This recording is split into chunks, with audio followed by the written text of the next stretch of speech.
día de hoy y por cada congregante que viene hoy aquí, que venimos con un corazón abierto a escuchar tu palabra. En el nombre poderoso de Jesús, amén. Podemos tomar asiento. Entonces nos dice la palabra en este primer verso, verso 41, dice: iban sus padres de todos los años a Jerusalén a la fiesta de la Pascua. ¿Qué padres está hablando aquí? ¿De quién nos está hablando? ¿De quién es esta historia? ¿Alguien me puede decir? ¿Los papás de quién?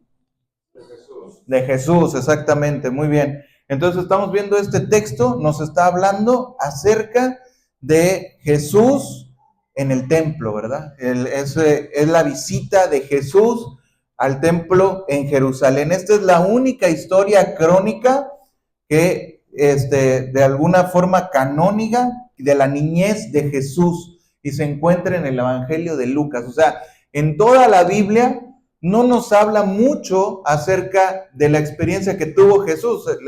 La Biblia nos habla acerca de su nacimiento, pero después de su nacimiento, cuando Jesús es un recién nacido, no nos habla mucho acerca de su infancia, pero aquí Lucas nos habla acerca de un momento de Jesús en su niñez y en su preadolescencia. O sea, es el único pasaje que tú vas a encontrar autorizado y oficial y verdadero acerca de Jesús. Hay historias que nos dicen que Jesús agarró un pajarito cuando era niño y que de repente el pajarito estaba muerto y de repente Jesús lo resucitó y se echó a volar.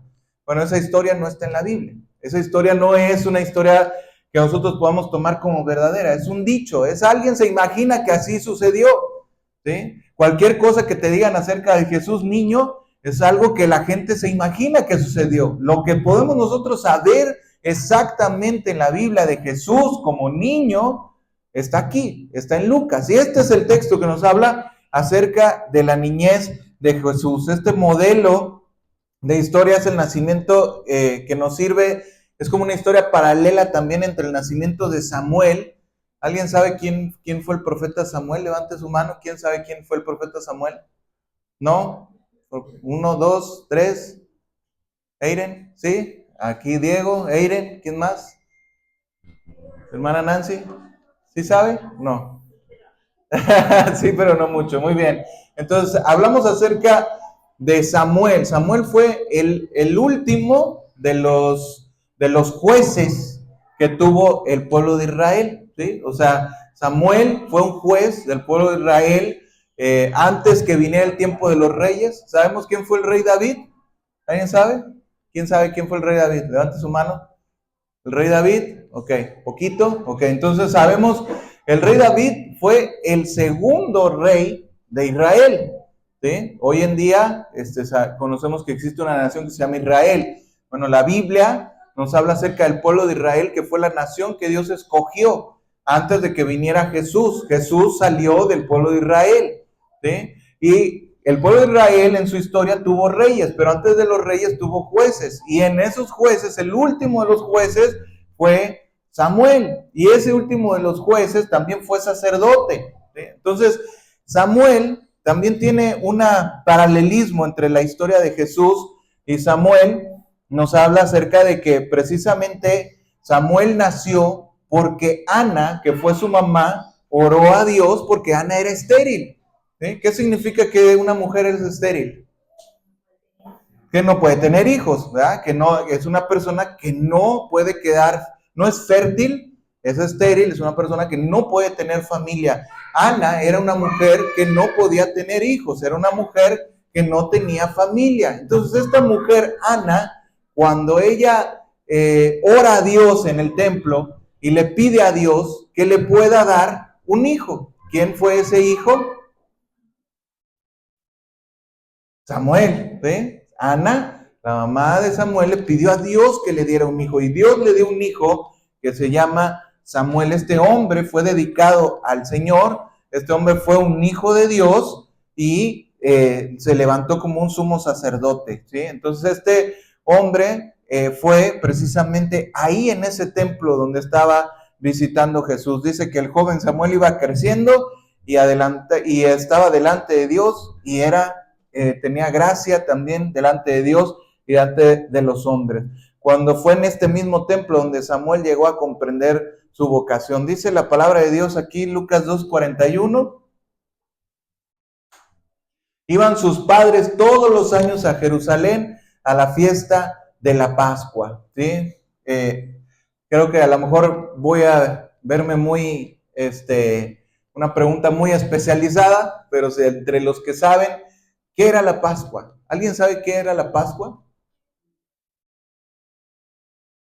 Hoy en día todavía se celebra, supuestamente, la Pascua. ¿Pero qué es la Pascua? ¿Alguien sabe qué es la Pascua? ¿Nacimiento? No. El nacimiento de Jesús, bueno, le llama la Navidad, ¿verdad? O sea, la natividad es la Navidad. Pero ¿qué era la Pascua o qué es la Pascua? ¿Qué se celebra en la Pascua? ¿No? La Pascua era precisamente la celebración que hacían los judíos cuando salieron de la tierra de Egipto a la tierra prometida. Dios dice que hizo una gran liberación de Egipto. ¿Y cómo los liberó? ¿Alguien sabe cómo liberó Dios a su pueblo?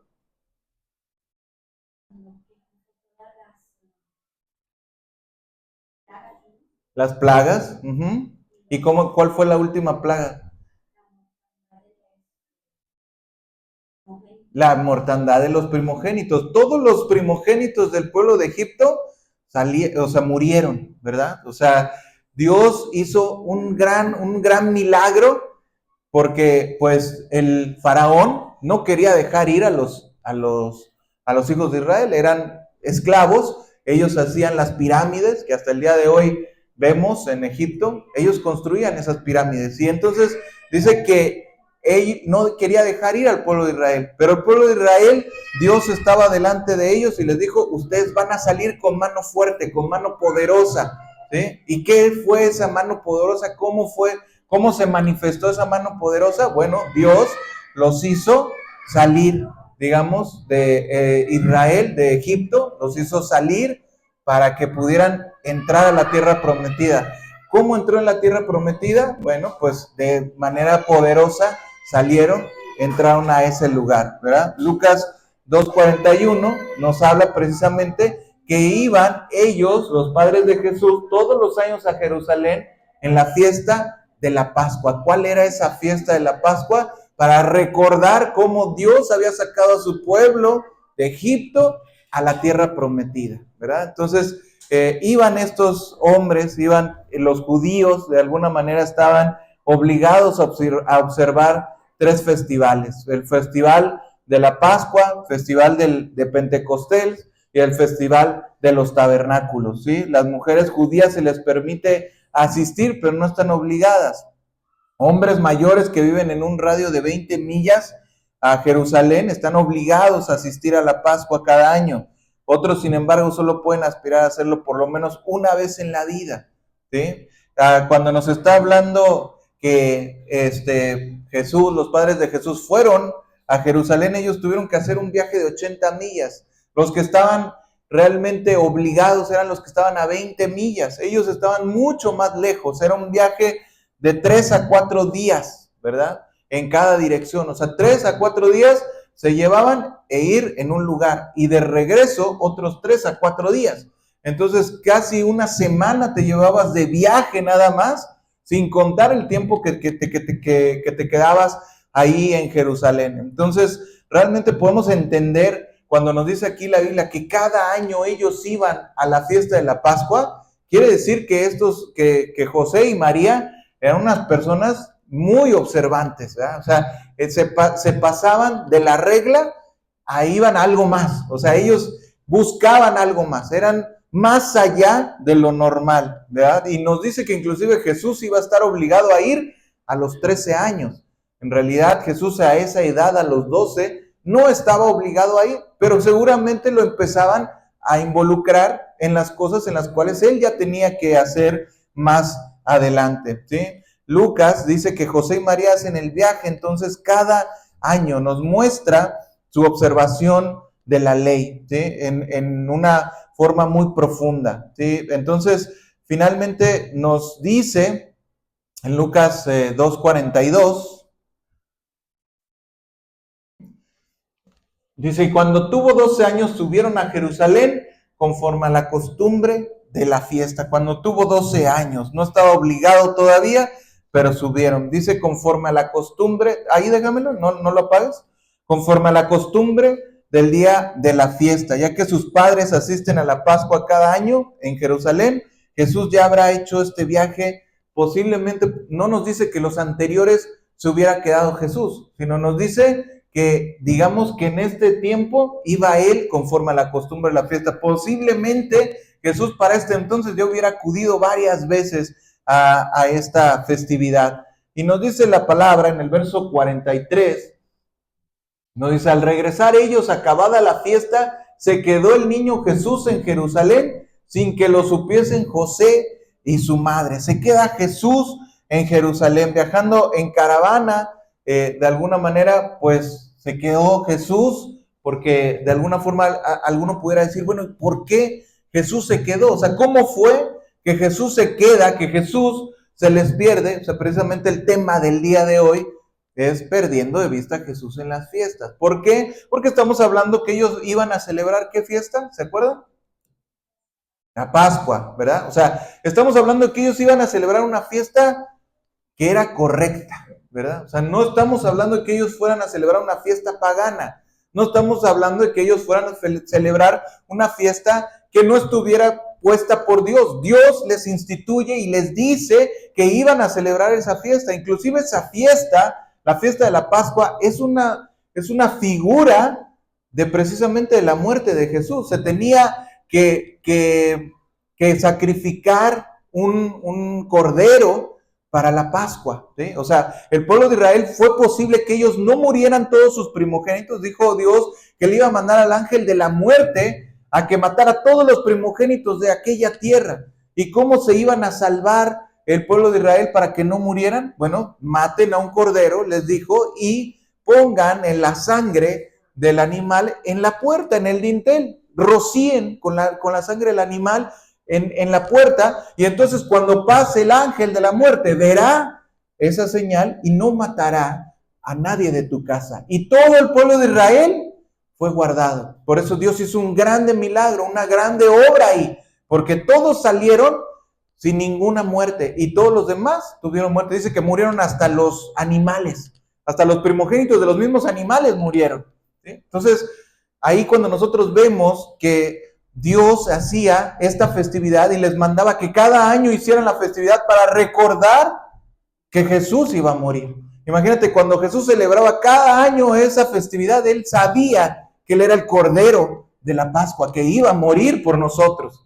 Entonces, realmente, cuando Jesús va a Jerusalén, él sabe a qué va. Él sabe cuál era el propósito de esa fiesta. Era una fiesta real, era una fiesta verdadera, una fiesta que tenían que celebrar. Pero dice aquí que al regresar ellos, acabada la fiesta, se quedó el niño Jesús en Jerusalén sin que lo supiesen José y su madre. Ahora tenemos que pensar algo muy importante. ¿Cómo es posible que de alguna forma José y María, ellos tenían una encomienda? ¿Cuál era la encomienda que ellos tenían? Cuidar a Jesús, ¿sí? O sea, ellos tenían la encomienda. Yo te voy a dar, le dijo el ángel a María, le dijo, pues de ti nacerá un hijo. Ya sabemos que Jesús fue concebido por obra de Dios, no por un hombre. No es porque José y María tuvieran relaciones sexuales, porque nos dice que inclusive ellos todavía no estaban casados, estaban comprometidos, pero todavía no se habían casado cuando María concibe de parte de Dios a Jesús. No fue porque tuvieran intimidad como todos los hombres y las mujeres. No, Dios puso esa semilla para que naciera la vida de Cristo en María, ¿sí? Entonces, cuando Dios pone a María embarazada, pues entonces ella sabe que esa obra de Dios era muy importante. ¿Y cuál iba a ser su ministerio? ¿Cuál iba a ser su encomienda? Cuidar al niño Jesús, ¿sí? Hasta que Jesús pudiera ser un hombre, hasta que Jesús tuviera esa, ¿cómo te puedo decir? Esa independencia, hasta que él pudiera ya ser autónomo, hasta que él inició su ministerio. ¿Alguien sabe en qué momento inició Jesús su ministerio? Si quieres, ya le puedes apagar ese. ¿A qué edad Jesús inició su ministerio?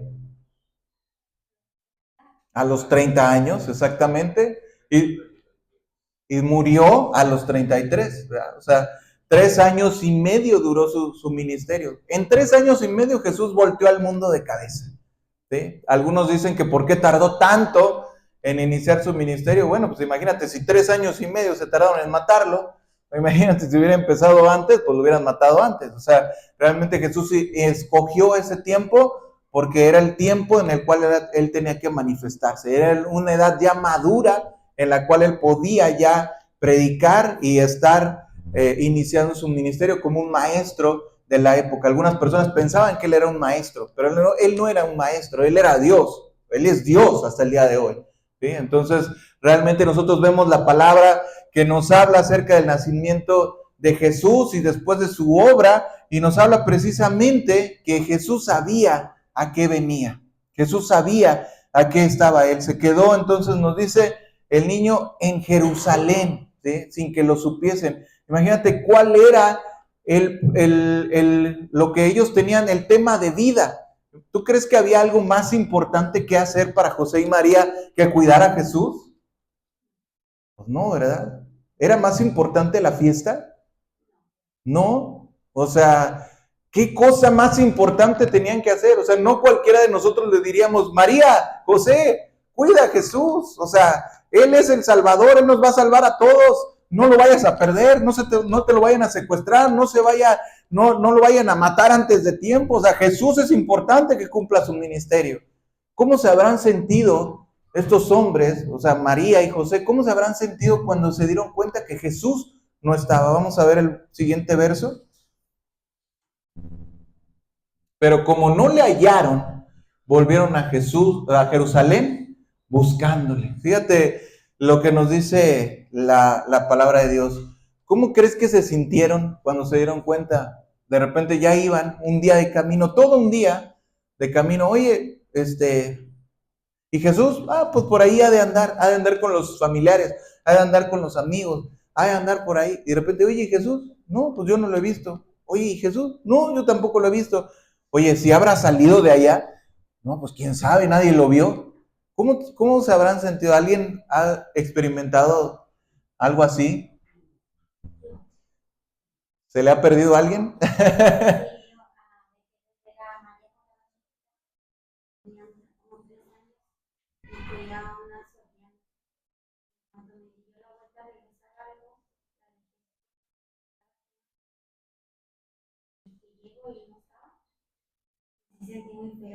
Claro, se siente terrible, ¿no? A mí también me sucedió en una ocasión en una farmacia, iba solo con mi hijo, y de repente él era muy pequeño, era un bebé, y se me hizo fácil bajar, o sea, porque dije, nada más voy aquí a la caja, o sea, unos cuantos pasos, y de repente regreso al carro y ya no está. Entonces, pues realmente se me cayó, o sea, la sangre hasta el piso. O sea, no sabes realmente qué hacer en ese momento. Te da un pánico muy grande, ¿no? El niño se había bajado detrás de mí, estaba en la tienda, pero realmente hay cosas que en un momento dado, pues no terminan tan bien, ¿no? Entonces realmente aquí podemos entender la angustia. Inclusive nos dice la palabra de Dios que cuando llegaron ellos, le dijeron, ¿por qué nos has hecho así? ¿No? Siguiente verso. Dice, y pensando que estaba entre la compañía, anduvieron camino de un día y le buscaban entre los parientes. Imagínate toda la caravana y ellos yendo hacia atrás, en contra de que ya iban todos de regreso. Pero, oye, ¿viste a Jesús? No, no está aquí. Oye, ¿lo vi? No, yo tampoco lo vi. Oye, ¿dónde está Jesús? Pues, ¿quién sabe? ¿Sí? O sea, y luego el verso 46. Y aconteció que 3 días después le hallaron en el templo. ¿Quién sabe qué habrá hecho Jesús, no? O sea, dentro de todo ese tiempo, ¿dónde durmió? ¿Qué comió? ¿Con quién estuvo? O sea, nos deja ahí un vacío, ¿no? Pues imagínate cada día que pasaba y que ellos no lo encontraban, lo que estarían pensando, ¿no? O sea, ya le fallé a Dios, ya no hice lo que Dios quería, perdí el regalo que Dios me había dado, la encomienda que Dios dio para mi vida, la perdí. ¿Dónde está Jesús? Ya no lo voy a encontrar, se me perdió. Y dice que estaba en el templo sentado. Fíjate lo que podemos entender en cierta manera es cómo nosotros podemos llegar a sucedernos una cosa similar, ¿no? Nos puede llegar a suceder una cosa similar y principalmente podemos saber que hay momentos en los cuales nosotros perdemos de vista a Jesús. ¿Qué es una de las cosas que nosotros tenemos que hacer siempre en nuestra vida? ¿Qué es lo que nosotros tenemos que hacer? Digo, aparte de que tenemos que trabajar, tenemos que ver por nuestros hijos, por nuestra familia, por nuestras cosas de educación, etcétera. Pero ¿qué es una de las cosas espiritualmente hablando que tenemos que hacer? Leer la Biblia, exactamente. ¿Qué otra cosa? Seguir a Dios. ¿Qué más? Orar. ¿Qué más? Dice la palabra de Dios, puestos los ojos en Jesús, ¿verdad? El autor y consumador de la fe. Orar, leer, buscar de Dios y congregarte, ¿perdón? Dar gracias. O sea, todo eso, ¿qué hace que yo haga? Pues estar enfocado. O sea, cuando yo oro, yo enfoco mi pensamiento en Dios. Cuando yo leo, enfoco mi pensamiento en Dios. Cuando me congrego, enfoco mi pensamiento en Dios. O sea, puestos los ojos en Jesús, el autor y consumador de la fe. Cuando doy gracias, enfoco mi pensamiento en Jesús. ¿Por qué? Porque me estoy enfocando, estoy entendiendo quién es el que me da las cosas, estoy entendiendo para qué hago las cosas. Cuando voy a trabajar y antes pongo mi jornada en las manos de Dios, ¿qué estoy haciendo? Estoy encomendando mis caminos a Dios. ¿Y para qué lo hago? Para estar enfocado, para saber que de Él vienen todas las cosas, para poder tener esa confianza viva. Lo que nos salva, lo que nos hace vivir, lo que nos hace entender no es la fe, es Dios. Pero yo me comunico con Dios a través de diferentes medios, ¿sí? O sea, entonces, en este punto, nosotros también podemos perder de vista a Jesús. Nosotros también se nos puede ir de repente de vista a Jesús. A veces, ¿por qué se nos va de vista a Jesús? El mundo, exactamente. ¿Qué otra? ¿La qué? La comodidad. A veces nos acomodamos, pues, tenemos pereza, no oramos, no hacemos lo que Dios quiere, ¿verdad? ¿Qué otra? ¿Cómo? ¿Cómo? Nos distraemos, ¿o cómo?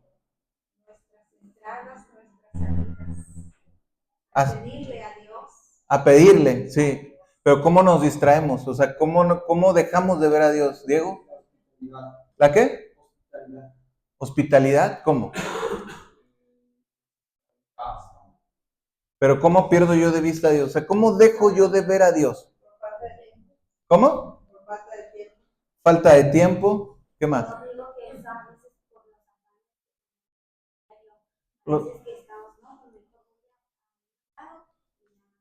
Claro. Sí, sí.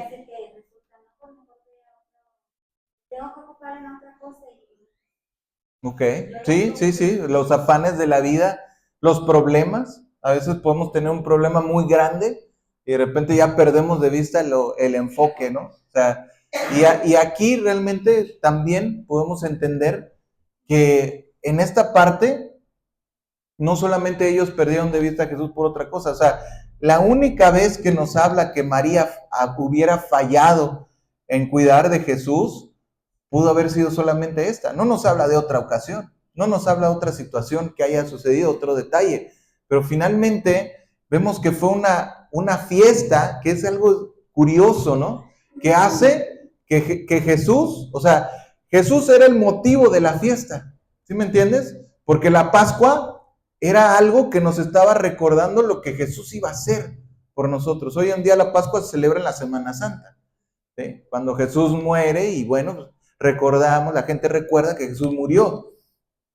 Pero realmente, aunque esta fiesta era algo correcto de hacer, ellos se perdieron entre la multitud, entre las cosas, como dicen también por ahí, el mundo, ¿sí? O sea, los atrajo. Por eso la próxima semana vamos a hablar precisamente acerca amistad del mundo, enemistad con Dios, para entender un poquito más acerca de este concepto. Pero cuando nosotros hablamos acerca de esta fiesta, que te quiero hablar porque hoy en día, en esta temporada, obviamente, hablamos mucho de fiestas, hablamos mucho de celebraciones. Y a lo mejor alguien puede decir, sí, es una fiesta que debemos de celebrar, es algo bueno. ¿Por qué? Porque estamos celebrando a Jesús, porque estamos celebrando el nacimiento de Cristo, estamos celebrando algo correcto.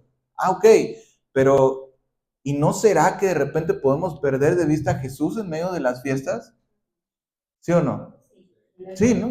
¿Mandé?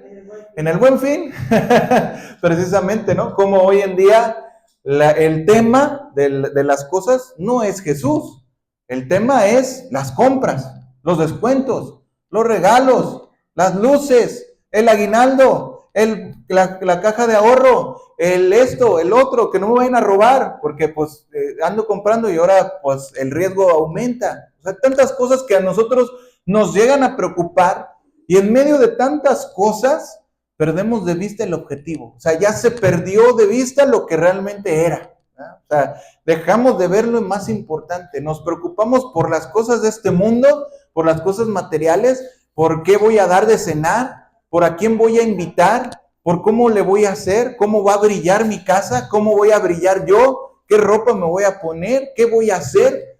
Y de repente ya Jesús, ¿dónde quedó? ¿Dónde está Jesús? Se nos perdió. ¿Sí me entiendes? O sea, ¿qué fue lo que pasó? Vamos a seguir leyendo. El siguiente verso, donde nos quedamos. ¿Sí? El siguiente. Ah, no. Regrésate uno, el 46. Dice, le hallaron en el templo, sentado en medio de los doctores de la ley, oyéndoles y preguntándoles. Verso 47. Y todos los que le oían se maravillaban de su inteligencia y de sus respuestas. Jesús, ahí te puedes dar cuenta cómo demuestra su divinidad, ¿no? O sea, demuestra que Él es Dios. A sus 12 años, Jesús realmente ya tenía una inteligencia, un nivel de inteligencia, aunque también si nos ponemos a estudiar el texto, Él no estaba dando una cátedra. Él no se puso por encima de los maestros. Dice, regrésame uno, dice, sentado en medio de los doctores de la ley, oyéndoles, ¿sí? Esto nos habla acerca de que Jesús también demostró una humildad en el sentido de que Él se sentó con los doctores de la ley, ¿sí? O sea, los escuchaba, pero también les preguntaba. ¿Eso qué quiere decir? Bueno, pues que Jesús demostró una humildad, decir, yo me voy a sentar a escuchar al doctor de la ley, pero también, doctor de la ley, explícame esto, y yo te voy a dar mi perspectiva de esto. O sea, como un estudiante que está debatiendo con su maestro. Pero dice la palabra de Dios en el siguiente verso, y todos los que le oían se maravillaban de su inteligencia y de sus respuestas. Jesús, siendo hombre, una de las condiciones para que Jesús pudiera ser el Salvador de este mundo es que Él tenía que ser verdadero hombre. Él es verdadero Dios, pero también es verdadero hombre. Él se convirtió en un verdadero hombre, nació de una mujer, tenía sueño, nos dice la palabra de Dios, tenía hambre, nos dice la palabra de Dios, tenía sed, nos dice la palabra de Dios. Él tenía todo lo que tenía un hombre: hambre, sed, sueño, cansancio, ¿sí? Se podía llegar a enfermar, podía llegar a sufrir, pues le dolían los golpes. O sea, era un hombre de verdad. Y como hombre también se estuvo sujeto a crecer, a entender, a desarrollar su cerebro, porque a los 30 años empieza su ministerio. Está demostrado que el cerebro de los seres humanos se termina de desarrollar a los 30 años. Posiblemente Jesús dijo, hasta que yo esté plenamente maduro, voy a empezar mi ministerio, ¿sí? O sea, Jesús realmente fue un hombre, y en esta etapa de su vida, Él estaba todavía desarrollando su inteligencia. Pero de todas formas, Jesús demostró que Él era Dios con una gran inteligencia. Dice, los que lo oían se maravillaban de su inteligencia y sus respuestas. Siguiente texto. Cuando le vieron, se sorprendieron y le dijo su madre, hijo, ¿por qué nos has hecho así? ¿Sí? Es como, aquí tu padre y yo te hemos buscado con angustia. Fíjate, por un lado, a lo mejor, o sea, ya un poquito descanso de que lo encontré, pero también le transmito que estoy angustiada. Hijo, ¿por qué nos has hecho así? Pero Jesús, ¿podemos achacarle que algún día tuvo un error? ¿Piensan que Jesús cometió algún error alguna vez? ¿Pecó alguna vez? No, Él es un Salvador perfecto. Una de las condiciones para que Jesús pudiera salvarnos es que era un cordero sin mancha. Nadie más podría haber muerto por ti y por mí. Nadie más te puede dar salvación. Nadie más puede ser sujeto a morir por el mundo. Solamente Jesús, porque Jesús es el cordero sin mancha. ¿Sí? Entonces, Jesús es el único que no ha cometido ningún error. Y aquí María le dice como diciéndole, ¿por qué nos has hecho así? ¿Por qué te quedaste? ¿Por qué cometiste el error de no ir con nosotros? ¿Sí? Pero dice Jesús, siguiente texto. Entonces Él les dijo, ¿por qué me buscabais? ¿No sabíais que en los negocios de mi Padre me es necesario estar? O sea, fíjate, en algunas ocasiones Jesús dice es necesario, ¿sí? Es necesario, el griego es die, ¿sí? Es necesario, implica un requisito de Dios. Jesús usará esta palabra varias veces para demostrar obligaciones impuestas por su misión, ¿sí? Cuando nos vamos a la Biblia, dice es necesario que anuncie el evangelio del reino de Dios. Es necesario que el Hijo del Hombre padezca muchas cosas, pero es menester hoy y mañana y pasado mañana camine, porque no es posible que un profeta muera fuera de Jerusalén. Más primero es necesario que padezca mucho. O sea, son varias veces que Jesús menciona la palabra die, que es necesario. Y aquí en esta parte, Él dice, es necesario. O sea, como diciendo, es una condición que yo tengo que cumplir. Me quedé porque es algo necesario. O sea, Dios me lo puso como parte de mi misión. ¿Por qué me buscabais? ¿No sabíais que en los negocios de mi Padre me es necesario estar? ¿Sí? O sea, como diciendo, esto se tenía que cumplir. Esto era parte de lo profetizado acerca de mí. Esto es necesario. En los negocios de mi Padre me conviene estar. ¿Sí? Ahí te puedes dar cuenta del juego de palabras entre el Padre, verso 48. He aquí tu Padre y yo te hemos buscado con angustia. Siguiente texto, en los negocios de mi Padre. Ahí te das cuenta, Padre, ¿cómo está escrito? Y el anterior, tu Padre, ¿cómo está escrito? Con minúscula. ¿Y el siguiente? Es una mayúscula. ¿Por qué? Él se refiere a Dios, ¿sí? O sea, se refiere al Padre Celestial, Dios eterno, en los negocios de mi Padre, como diciendo, esta misión está por encima de ustedes, esta misión está por encima de lo que ustedes quieran pensar. Sin embargo, dice la palabra, el que sigue, mas ellos no entendieron las palabras que les habló. Sin embargo, Jesús nos dice que Él descendió, verso 51, descendió con ellos, volvió a Nazaret y estaba sujeto a ellos y su madre guardaba todas estas cosas en su corazón. Como quiera, Jesús cumplió la ley y estaba sujeto a sus padres. Dice los 10 mandamientos, honra a tu padre y a tu madre. ¿Qué número de mandamiento es? ¿Mande? No. El quinto mandamiento, ¿sí? Los 4 primeros mandamientos son mandamientos que hablan acerca del amor a Dios. Del 5 al 10 son mandamientos que nos hablan del amor al prójimo. Entonces, cuando nos habla aquí el mandamiento, honra a tu padre y a tu madre para que tus días sean largos sobre la tierra. Y dice que estaba sujeto a ellos. Imagínate, Dios, siendo Dios, se sujetó a 2 hombres de esta tierra. ¿Cómo nos enseña, no? O sea, dice que Él caminó en esta tierra poniéndonos ejemplo para que sigáis sus pisadas, dice Filipenses, ¿verdad? O sea, nos puso un ejemplo. ¿Cuál es el ejemplo que Jesús da? Sujétate a tus padres, ¿sí? Estate sujeto a tus padres. ¿Por qué? Porque esto es justo, dice la palabra. Obedeced en el Señor a vuestros padres. ¿Por qué? Porque esto es justo. es justo. ¿Quieres ser justo en la vida? Sujétate a tus padres, ¿sí? Y también a nuestros hijos, nosotros les debemos enseñar que es justo, que es algo bueno, es algo que agrada a Dios. El mismo Jesús, el mismo Dios hecho carne, nos enseñó a estar sujeto a nuestros padres, ¿sí? En el tiempo en el cual Él estuvo en casa, Él fue un hombre sujeto y ascendió con ellos, nos dice la palabra. Y después nos habla acerca, para finalizar, nos habla, verso 52, Jesús crecía, 4 aspectos del crecimiento de Jesús. En griego es elikia, ¿sí? Jesús dice, Jesús crecía en sabiduría.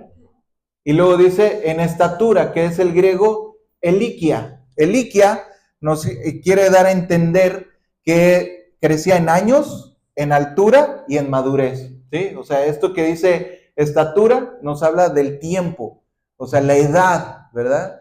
Dice, se puede interpretar como los años que pasan, la altura, porque obviamente nos dice estatura y nos dice la madurez. Un niño cuando va creciendo, conforme va creciendo, pues va agarrando madurez de persona, ¿verdad? Y gracia nos dice con Dios y con los hombres. Son 4 aspectos: sabiduría, estatura, gracia con Dios y gracia para con los hombres, ¿sí? El hecho de que Jesús creciera en cada una de estas dimensiones demuestra que nació con espacio para crecer, ¿sí? O sea, Jesús es plenamente Dios, Jesús es plenamente humano. Ser plenamente humano significa que Jesús tenía que crecer. Entonces, por eso Jesús iba creciendo de una manera y de otra en 4 diferentes aspectos. Son los aspectos que nosotros también tenemos que creer o que tener en cuenta que nuestros hijos necesitan desarrollar. Nuestros hijos necesitan desarrollar sabiduría, el conocimiento que les dan en la escuela, el conocimiento que les damos en casa, el conocimiento que se les da en la iglesia, la estatura, que es precisamente por eso los alimentamos, por eso se tienen que nutrir, por eso tienen que dormir bien, por eso tienen que vestir bien, por eso tienen que tener paz en casa, y gracia para con Dios. La gracia con Dios, ¿cómo la desarrollamos?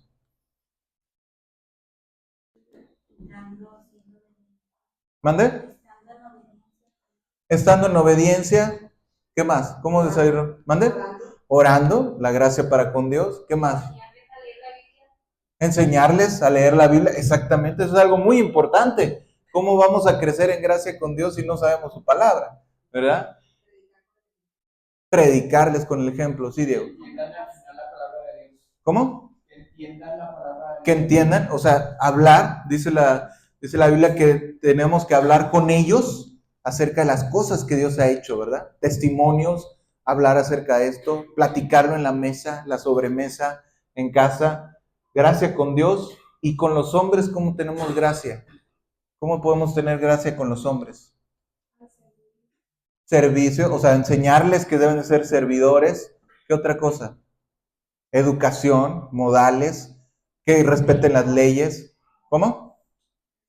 Que respeten las leyes, ¿sí? O sea, todo eso son aspectos que nosotros también debemos de trabajar en nuestros hijos. Para finalizar, entonces, podemos entender que hoy en día hay fiestas, ¿sí? Hay fiestas, hay muchas cosas que la gente se dispersa. Si tú supieras, el día de hoy se dice que la Navidad, algunas personas piensan que el fin de año, las fiestas de fin de año, son un tiempo, uno pensaría que es un tiempo de los más felices del año, pero en realidad se vuelve un tiempo donde el consumo de alcohol y drogas aumenta, donde los accidentes automovilísticos aumentan, donde las muertes aumentan, donde los robos aumentan, donde la depresión en las personas aumenta.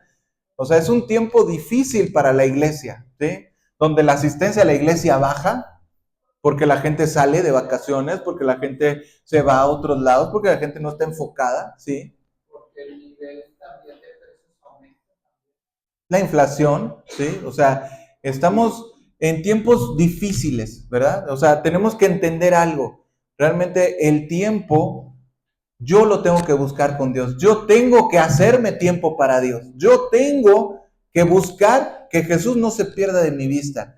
Porque si yo creo que este tiempo es el mejor del año, para buscar a Dios, te quiero dar una noticia. Este año es el peor tiempo para buscar a Dios. ¿Sí? Entonces, por eso, precisamente, tenemos que enfatizar, tenemos que redoblar, por decirlo así, el esfuerzo para buscar a Dios y buscar de Dios. ¿Sí? No se nos pierda de vista Jesús. No pases por la angustia que María pasó. ¿Sí? ¿Dónde está Jesús? ¿Qué pasó con Dios? ¿Dónde está la presencia de Dios? Tenemos que tener siempre en nuestra vida una parte integral de nuestra vida.